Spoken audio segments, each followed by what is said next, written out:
Hello students, welcome to Study Master. चलिए हमारा आज का जो नेक्स्ट लेक्चर शुरू करते हैं। और पिछले लेक्चर में हम लोगों ने बात की थी कि किस तरह से 5 ईयर प्लान्स जो थे 2012 से 17 तक। 12वां 5 ईयर प्लान था, 12वीं पंचवर्षीय योजना थी। अब 12 से 17 तक पंचवर्षीय योजनाएं खत्म हो गई, ये लास्ट थी, 17 तक खत्म हो गई। 2015 में नीति आयोग की स्थापना हो गई। आपको अच्छे से मैंने सारी चीजें बता दी हैं। अब यहाँ पर योजना आयोग खत्म हो गया, यहाँ पर पंचवर्षीय योजनाएं खत्म हो गई। तो अब नीति आयोग क्या लेकर आया, फिर जो है भारत में अभी योजना का क्या चल रहा है, योजनाएं किस तरह से हैं। तो अभी एट प्रेजेंट टाइम, वर्तमान समय में क्या चल रहा है, जो नीति आयोग की 5 ईयर प्लान की जगह पर, जो पहले योजना आयोग का 5 ईयर प्लान चल रहा था, उसकी जगह पे 15 ईयर विजन डॉक्यूमेंट, 15 वर्षीय विजन डॉक्यूमेंट बोलते हैं उसको। 15 वर्षीय विजन डॉक्यूमेंट एक तो वो लागू किया गया है कि आने वाले 15 साल में भारत कैसा होगा। 7 वर्षीय रणनीति एवं 3 वर्षीय, 7 वर्षीय रणनीति और 3 वर्षीय जो है एक्शन एजेंडा जो है प्रस्तुत किया गया है। तो ये तीन चीजें भी जो है नीति आयोग ने पेश की हैं और इस पे भी नीति आयोग काम कर रहा है। उसके अलावा आपके लिए इंफॉर्मेशन है सभी के लिए, अगर आपको पेड नोट्स चाहिए, शॉर्ट नोट्स चाहिए क्विक रिवीजन के लिए, टेस्ट सीरीज या क्वेश्चन बैंक, तो आप व्हाट्सएप पे कांटेक्ट कर सकते हैं। ये हमारे फोन नंबर दिए गए हैं व्हाट्सएप के, और यहाँ पे आप लोग जो है कांटेक्ट कर सकते हैं। काफी स्टूडेंट्स कह रहे थे कि सर जिस बुक से आप पढ़ा रहे हो, जिस बुक से आप जो है ये लेक्चर डिलीवर कर रहे हो, हमें यही बुक चाहिए। तो डिस्क्रिप्शन बॉक्स में लिंक दिया गया है, और अगर आप ये वीडियो, ये जो लेक्चर है, अगर आप ये एप्लीकेशन पर देख रहे हो, तो आप व्हाट्सएप करके भी इस बुक का जो लिंक ले सकते हो। बुक लिंक से आप लोग जो बुक डाउनलोड कर सकते हो। ठीक है, आज हम शुरू करने वाले हैं। अगला हमारा टॉपिक जो है गरीबी। पिछला हमें सारा जो हमने किया था याद हो गया, हमें क्या क्या किया था। आज हम पढ़ेंगे गरीबी के बारे में। तो गरीबी होती क्या है। गरीबी या निर्धनता उस स्थिति को कहते हैं जब किसी व्यक्ति की मूलभूत आवश्यकताएं जैसे भोजन, वस्त्र, आवास आदि की पूर्ति नहीं हो पाती, तो उसको क्या बोलते हैं, उसको बोलते हैं गरीबी। तो गरीबी की डेफिनेशन हमने देख ली कि जब व्यक्ति की मूलभूत आवश्यकताएं पूरी नहीं हो पाती, तो उसको क्या बोलते हैं, गरीब, या वो गरीबी की स्थिति होती है। सैद्धांतिक रूप में गरीबी की माप करने के लिए सापेक्ष या फिर निरपेक्ष प्रतिमानों का प्रयोग किया जाता है। आगे हम देखेंगे इस लेक्चर में कि सापेक्ष गरीबी क्या होती है, निरपेक्ष गरीबी क्या होती है, ये प्रतिमान क्या है, इसमें क्या क्या चीजें हैं। तो सबसे पहले लिखा हुआ यहाँ पर सापेक्ष गरीबी। अब सापेक्ष गरीबी होती क्या है। देखिए, ये होता है रिलेटिव। अगर आपको ये सापेक्ष नहीं समझ आ रहा तो आप ऐसे समझिए, रिलेटिव पॉवर्टी। रिलेटिव क्या क्या मतलब है, दूसरे से संबंधित। मतलब एक इंसान की इनकम 100 रुपए है और दूसरे की 1000 रुपए, तो ये इंसान इस इंसान से गरीब है क्योंकि इसकी इनकम कम है, और इसके पास उस इसकी इनकम के हिसाब से ही इसकी जो मूलभूत सुविधाएं होंगी वो ये अफोर्ड कर पाएगा, तो ये इससे गरीब है। हालांकि ये शायद जिसकी इनकम 10 रुपए है उससे ये अमीर हो सकता है। तो इसको क्या बोलते हैं, सापेक्ष गरीबी या फिर रिलेटिव पॉवर्टी। सापेक्ष गरीबी यह स्पष्ट करती है कि विभिन्न आय वर्गों के बीच कितनी विषमता है।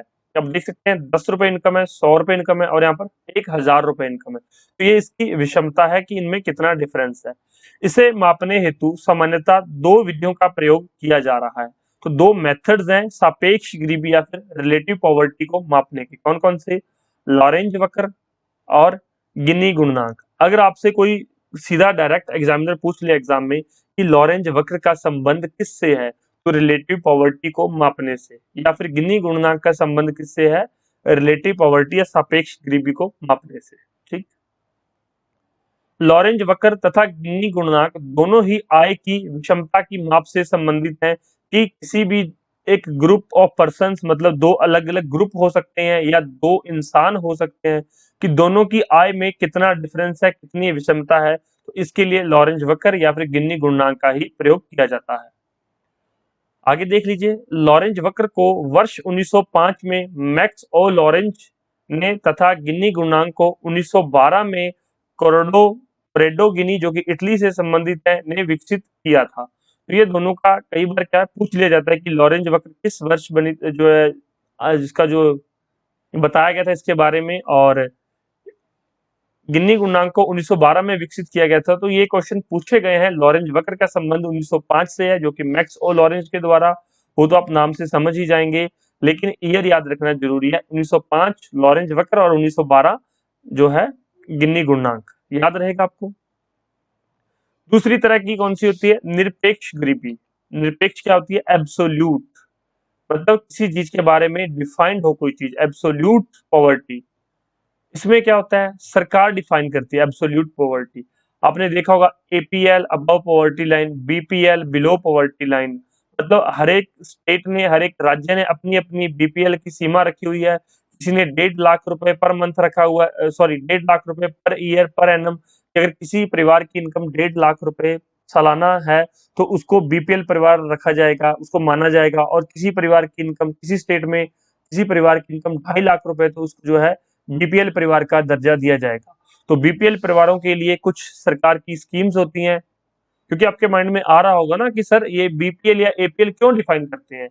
भाई बीपीएल परिवारों को सरकार की कुछ स्कीम्स होती हैं, कुछ परियोजनाएं होती हैं, उनके तहत इनको फायदा मिलता है।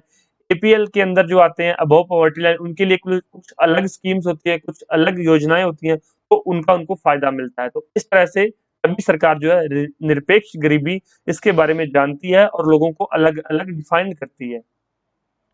गरीबी की वास्तविक संख्या के आकलन हेतु कि रियल में कितने लोग गरीब हैं, न्यूनतम आवश्यकता मानदंड का प्रयोग किया जाता है। निर्धारित किए गए, अब ये न्यूनतम आवश्यकता मानदंड क्या है, अभी मैं बताता हूँ। निर्धारित किए गए इस न्यूनतम उपभोग मानदंड को निर्धारित रेखा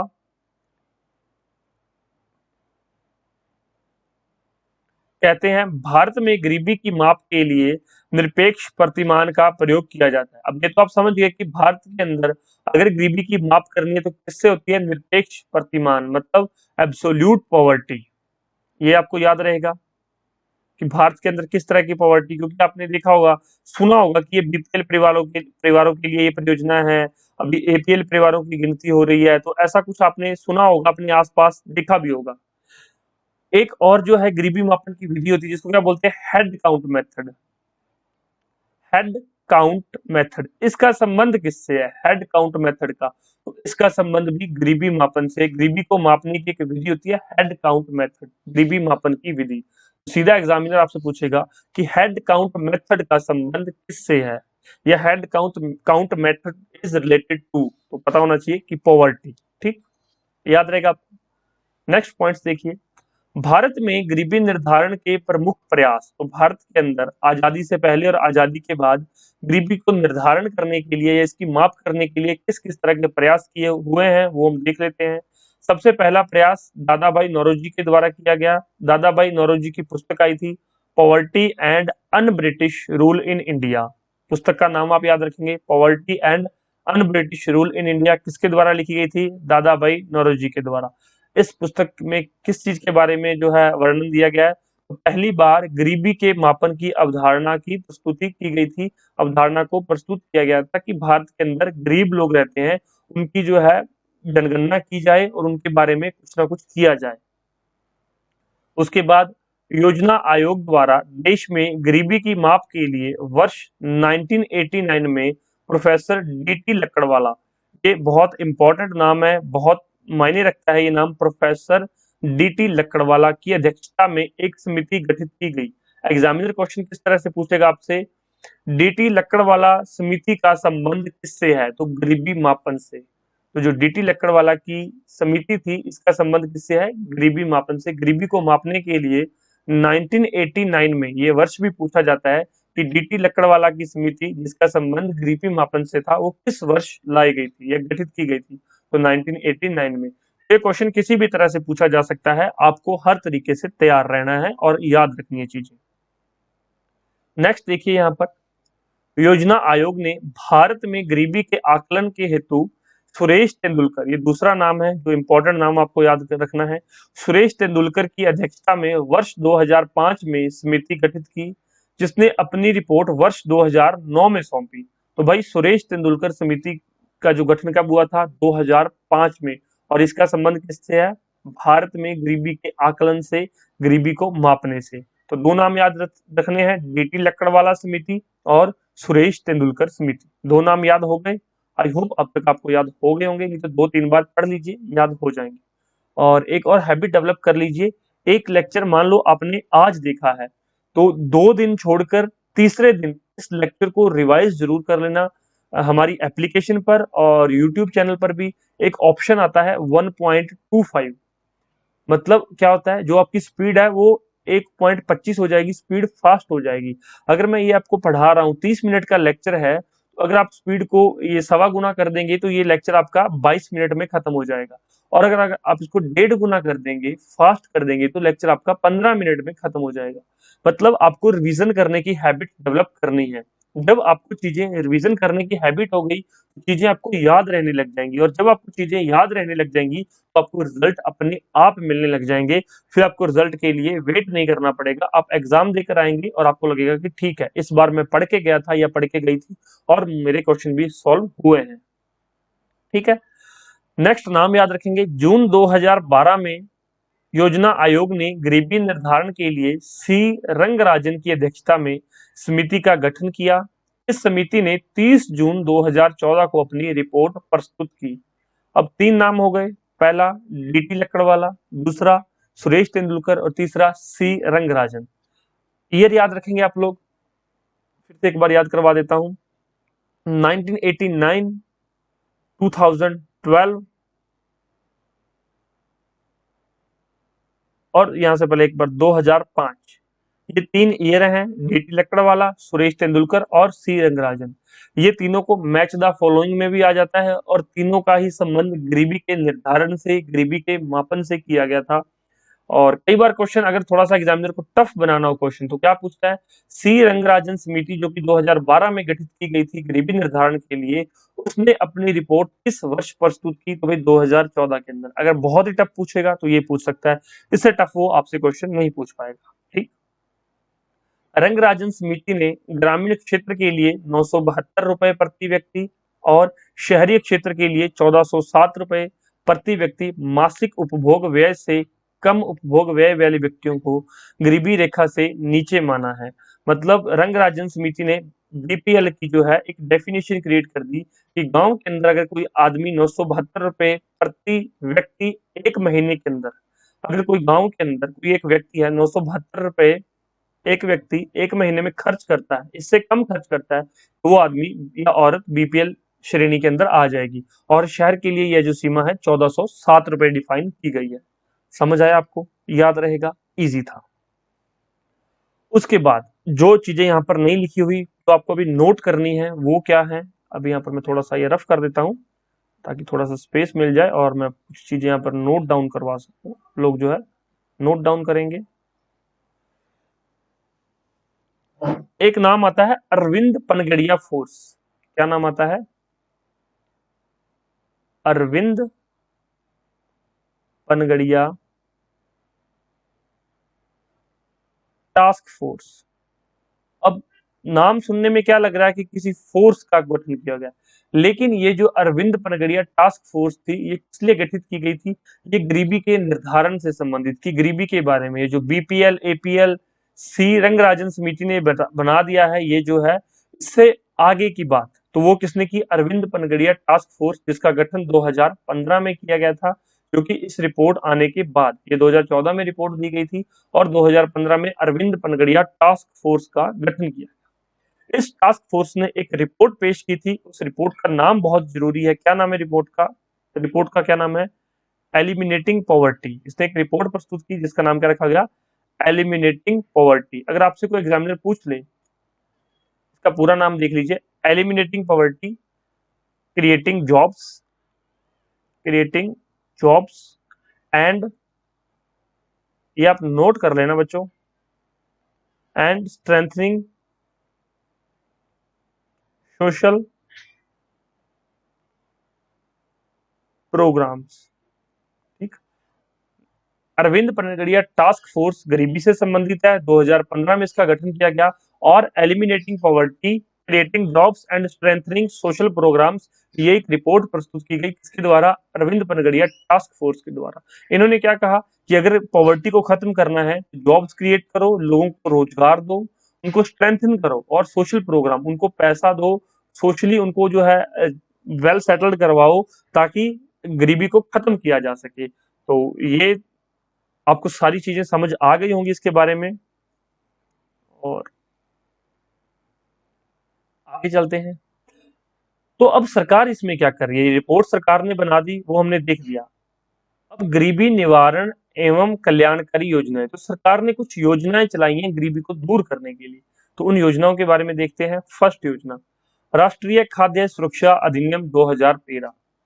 सरकार द्वारा राष्ट्रीय खाद्य सुरक्षा अधिनियम 2013 पारित किया गया, जिसका उद्देश्य देश के प्रत्येक नागरिक को पर्याप्त मात्रा में खाद्यान्न उपलब्ध कराना, मतलब खाने के लिए भोजन, जिससे उन्हें खाद्य एवं पोषण सुरक्षा मिले तथा वे गरिमापूर्ण जीवन जी सके। तो नाम से ही पता चल रहा है कि राष्ट्रीय खाद्य सुरक्षा अधिनियम 2013, उससे क्या है, लोगों को खाने के लिए जो है भोजन वो मिल सके, उपलब्ध करवाया जा सके, जिससे कि वो अपना गरिमापूर्ण जीवन जी सके।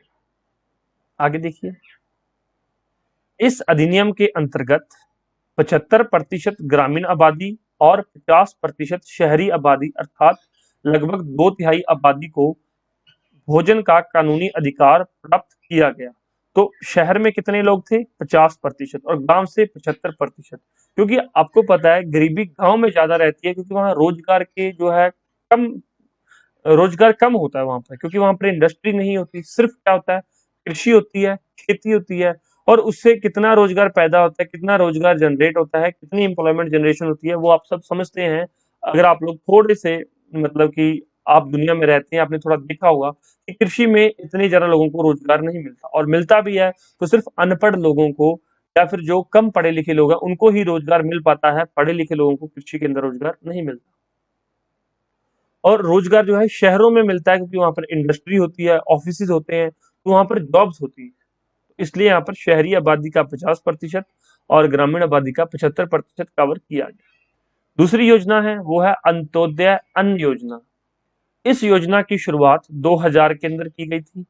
1 करोड़ अति निर्धन, बहुत गरीब परिवारों को रियायती दर पर खाद्यान्न उपलब्ध कराने के उद्देश्य से की गई थी। तो कितने करोड़ परिवार, 1 करोड़ परिवार जो है टारगेट किए गए थे, ये पूछा जा सकता है। शुरुआत 2000 में की गई थी, ये भी याद रखना, ये दिसंबर नवंबर इसकी जरूरत नहीं है। तो अगर आपसे कोई 2 लाइन्स में पूछ ले क्वेश्चन, जिस तरह से क्वेश्चन पूछे जाते हैं सिविल सर्विसेज में, कि अंत्योदय अन्न योजना के बारे में निम्नलिखित में से कौन से कथन सत्य हैं, तो इस योजना की शुरुआत वर्ष 2000 में की गई थी। इसमें अति निर्धन 1 करोड़ परिवारों को जो है खाद्य उपलब्ध कराने का उद्देश्य रखा गया। तो दोनों पॉइंट बिल्कुल ठीक रहेंगे। वर्तमान में इस योजना के तहत भारत के 2.5 करोड़ गरीब परिवारों को प्रति माह 35 किलोग्राम अनाज रियायती दर पर, जिसके अंदर की चावल 3 रुपए किलो और गेहूं 2 रुपए किलो उपलब्ध करवाया जा रहा है। शुरुआत हुई थी 1 करोड़ परिवारों से, अब 2.5 करोड़ परिवारों को यहाँ पर 35 किलोग्राम अनाज, इसके अंदर की अनाज में गेहूं और चावल दोनों हैं, जो कि 2 रुपए और 3 रुपए पर किलोग्राम के हिसाब से मुहैया करवाया जा रहा है। नेक्स्ट देखिए यहाँ पर, यार 2 के बाद सीधा 4 डाल दिया, कोई टाइपिंग मिस्टेक होगी, कोई बात नहीं। प्रधानमंत्री किसान संपदा योजना, इसकी शुरुआत 2017 में हुई थी। यह केंद्र प्रायोजित योजना है। संपदा, अब संपदा की फुल फॉर्म क्या पता, कई बार पूछ ले, पता होना चाहिए संपदा क्या है। SAMPADA, scheme for agro marine processing and development of agro processing clusters. एक 2 बार डेफिनेशन पढ़ लेना, याद हो जाएगी। संपदा, scheme for agro marine processing and development of agro processing cluster. शुरुआत कब हुई, 2017 में, जिसका 26 मई 2017 को पुनर्नामकरण किया गया। क्या नाम रखा गया, किसान संपदा योजना। पहले क्या नाम था, ओनली संपदा, बाद में रखा गया किसान संपदा योजना, और अब वर्तमान में इस योजना का नाम क्या रखा गया, प्रधानमंत्री किसान संपदा योजना, PMKSY के नाम से ये बहुत फेमस है।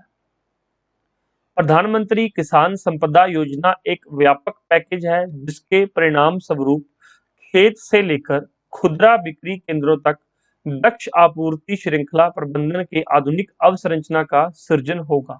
नाम से ही आपको सारी चीजें क्लियर हो रही हैं। देख लीजिए यहाँ पर, मतलब खेत से तोड़ के उसके बाद प्रोसेसिंग और पैकेजिंग तक सारी चीजें इस स्कीम के अंदर कवर की गई। और उसके अलावा ये 2-3 परियोजनाएं हैं, ये भी आप याद रखिए। ये भी एग्जामिनर कई बार पूछ लेता है। इकोनॉमी से अगर योजनाओं से क्वेश्चन पूछा जाता है, अर्थव्यवस्था से, तो वो सीधा ही योजना का नाम दे देता है और पूछता है कि यह निम्नलिखित में से किस वर्ष लाई गई, या फिर 4 योजनाएं दे देगा इस साइड, और इस साइड उनके जो है वर्ष आपको दिखाई दे, लिख के दे देगा, बोलेगा कि मैच द फॉलोइंग, सही मिलान करो। तो आपको इनके बारे में, प्रारंभिक वर्ष के बारे में पता होना चाहिए। और जिस तरह से ये डिटेल में मैं पढ़ा रहा हूँ, उसके बाद जो करंट अफेयर के अंदर योजनाएं रहती हैं, करंट अफेयर के अंदर, वो आपको करंट अफेयर सेक्शन में कवर करवा दी जाएंगी। तो उसके बारे में आपने चिंता नहीं करनी है। जो करंट अफेयर का सेक्शन है वो करंट अफेयर में कवर हो जाएगा, और जो है स्टैटिक जीके का पोर्शन है वो स्टैटिक में आपको करवा दिया जाएगा। तो अगर आप हमारे साथ जुड़े हुए हैं तो आपको चिंता करने की जरूरत नहीं है। ठीक। गरीबी तथा बेरोजगारी उन्मूलन से संबंधित कुछ योजनाएं हैं, देख लीजिए। योजना का नाम दिया हुआ है और उसका प्रारंभ वर्ष, किस वर्ष वो शुरू हुई थी। तो पहली योजना कौन सी है यहाँ पर? राष्ट्रीय ग्रामीण रोजगार गारंटी योजना। राष्ट्रीय ग्रामीण रोजगार गारंटी योजना, जिसको कि नरेगा बोलते हैं, 2006 के अंदर इसकी शुरुआत हुई थी, और अब इसका नाम क्या लिखा गया है? मनरेगा। जिसके अंदर एक पॉइंट पूछा जाता है कि मनरेगा के अंदर कम से कम कितने दिनों के लिए रोजगार प्रोवाइड करवाना जरूरी है। तो कम से कम 100 दिनों के लिए, जब ये स्कीम लॉन्च की गई थी सेंट्रल सरकार के द्वारा, तो कम से कम 100 दिनों के लिए रोजगार प्रोवाइड करवाना जरूरी था। और अगर मान लो उसमें क्या होता है, जिस दिन आपने रजिस्ट्रेशन करवा दी कि हमें रोजगार चाहिए इस स्कीम के तहत, और आपको 15 दिन के अंदर रोजगार नहीं प्रोवाइड करवाया गया, मुहैया नहीं करवाया गया, तो क्या होगा? आपको जो है भत्ता दिया जाएगा, आपको आपके अकाउंट में पैसे मिलने स्टार्ट हो जाएंगे, चाहे काम मिले चाहे ना मिले। ठीक है। लेकिन नरेगा के अंदर जनरली काम दे ही दिया जाता है। क्या काम दिया जाता है? सड़कें साफ करनी, कहीं पे खुदाई करवा देनी, खड्डे साफ करने। तो आपने देखा होगा नरेगा के अंदर, और अगर नहीं पता तो यूट्यूब पे सर्च कर लो, आपको सारी चीजें मिल जाएंगी कि गांव में नरेगा में किस तरह से काम करवाया जाता है।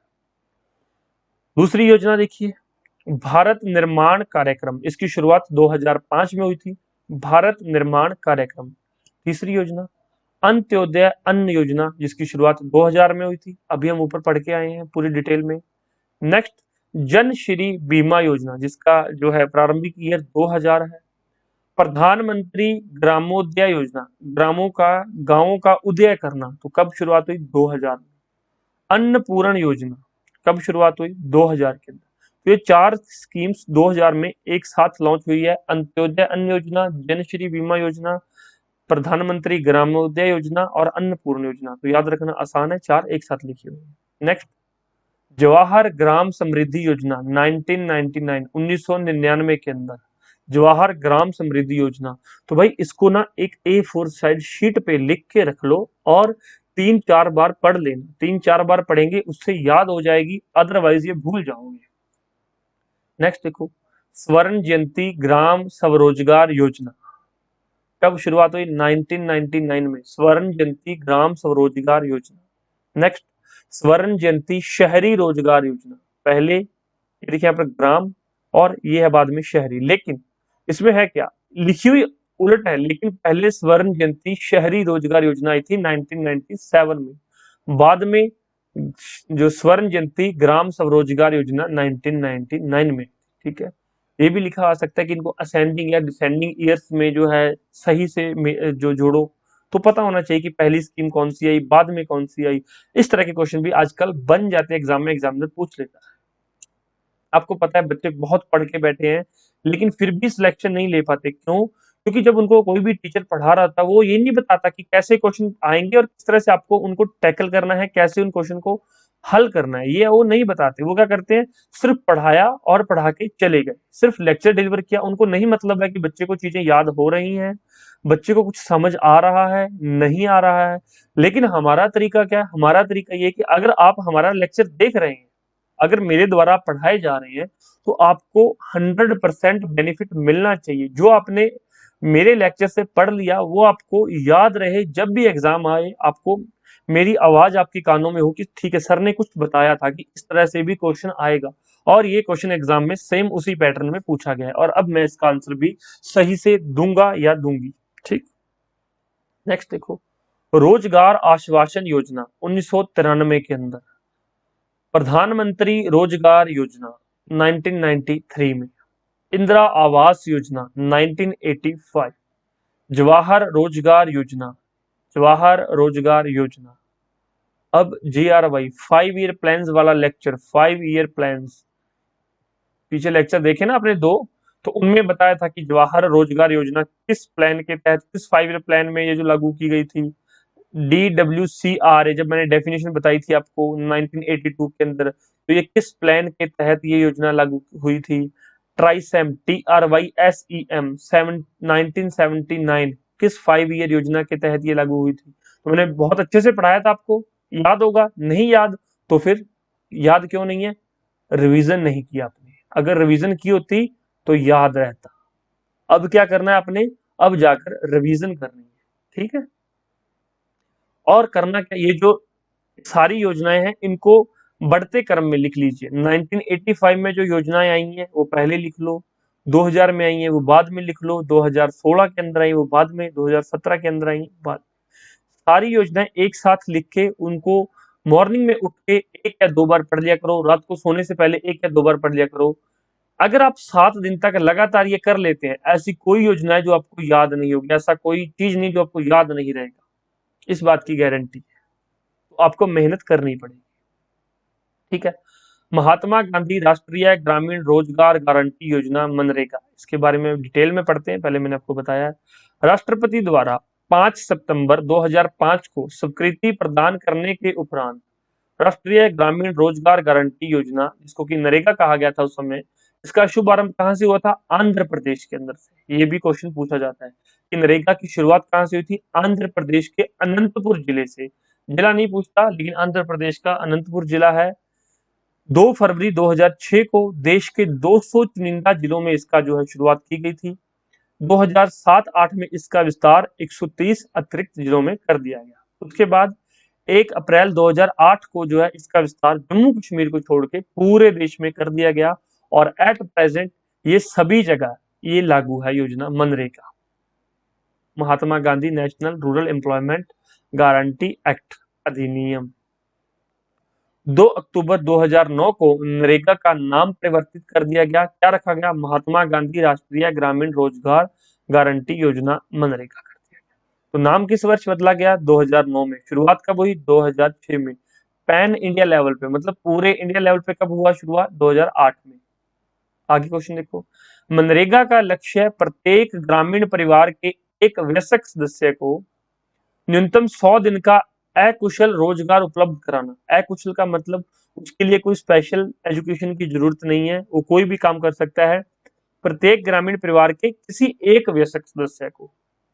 और कई बार परिवार में 2 या 3 लोगों को भी मिल जाता है रोजगार, लेकिन इसका लक्ष्य था कि एक जो है एक मतलब आदमी या औरत को काम जरूर प्रोवाइड किया जाए, और अगर काम है तो ज्यादा लोगों को प्रोवाइड करवा दिया जाता है, और न्यूनतम 100 दिन, पहले ही बता चुका हूं, ये यहाँ पे लिखा हुआ है। नेक्स्ट देखो, प्रधानमंत्री कौशल विकास योजना। प्रधानमंत्री कौशल विकास योजना, प्रधानमंत्री की अध्यक्षता वाले केंद्रीय मंत्रिमंडल ने 1500 करोड़ रुपए की लागत वाली प्रधानमंत्री कौशल विकास योजना का जो शुभारंभ है 20 मार्च 2015 को इसको मंजूरी प्रदान की, और 15 जुलाई 2015, तो आपको बस ये याद रखना है कि 2015 को इसकी शुरुआत हुई, इसकी प्रधानमंत्री कौशल विकास योजना की। जिस तरह से मैं पढ़ा रहा हूं, अगर आप एक एक चीज नोट कर लेंगे या फिर ये बुक लेके आप लोग पढ़ लेंगे तो चीजें आपको याद रहेंगी, कंफ्यूजन कभी क्रिएट नहीं होगी। इस योजना का कार्यान्वयन कौशल विकास एवं उद्यमिता मंत्रालय के अधीन राष्ट्रीय कौशल विकास निगम द्वारा किया जा रहा है। ये योजना का कार्यान्वयन कौन कर रहा है, कौशल विकास एवं उद्यमिता मंत्रालय और उसके अधीन राष्ट्रीय कौशल विकास निगम जो है इस योजना को चला रहे हैं, ठीक है। तो ये कुछ चीजें थी, यहां तक आप पढ़ लीजिए यहाँ पर, क्योंकि लेक्चर थोड़ा फिर काफी योजनाएं हो गई है, उनके ईयर भी याद रखने हैं और उनसे संबंधित और इन्फॉर्मेशन है वो भी याद रखनी है। तो इतना आप आज याद कर लीजिए, नेक्स्ट लेक्चर में आपको जो है इससे आगे की योजनाएं करवाऊंगा, और फिर हम लेक्चर्स आगे आगे बढ़ते चलेंगे, फटाफट से इकोनॉमी को खत्म करके फिर दूसरे लेक्चर्स की तरफ बढ़ेंगे, ठीक है। और कोई भी डाउट हो, कोई भी क्वेरी हो, तो आप लोग हमें कमेंट करके पूछ सकते हैं, और अगर आप लोग एप्लीकेशन पे देख रहे हैं, फिर एप्लीकेशन के थ्रू आप लोग जो हमें वहां पर भी मैसेज कर सकते हैं, ठीक है। Take care, bye bye, God bless you all. और तैयारी को जारी रखिए और रिवीजन जरूर करते रहिए बच्चों। जो पढ़ाता हूँ ऐसा ना हो कि मैं पढ़ा रहा हूँ, आप पढ़ रहे हैं लेकिन रिजल्ट ना आए। रिजल्ट के लिए आपको क्या है, रिवीजन करनी पड़ेगी। और क्वेश्चन बैंक अवेलेबल है, क्वेश्चन बैंक से आपको प्रैक्टिस में काफी हेल्प मिलेगी। यहाँ से पढ़ते हो, लेक्चर को देखने के बाद क्वेश्चन जरूर प्रैक्टिस किया करो। हमारे पास बाइलिंगुअल क्वेश्चन बैंक अवेलेबल है और उसके आप हेल्प ले सकते हैं।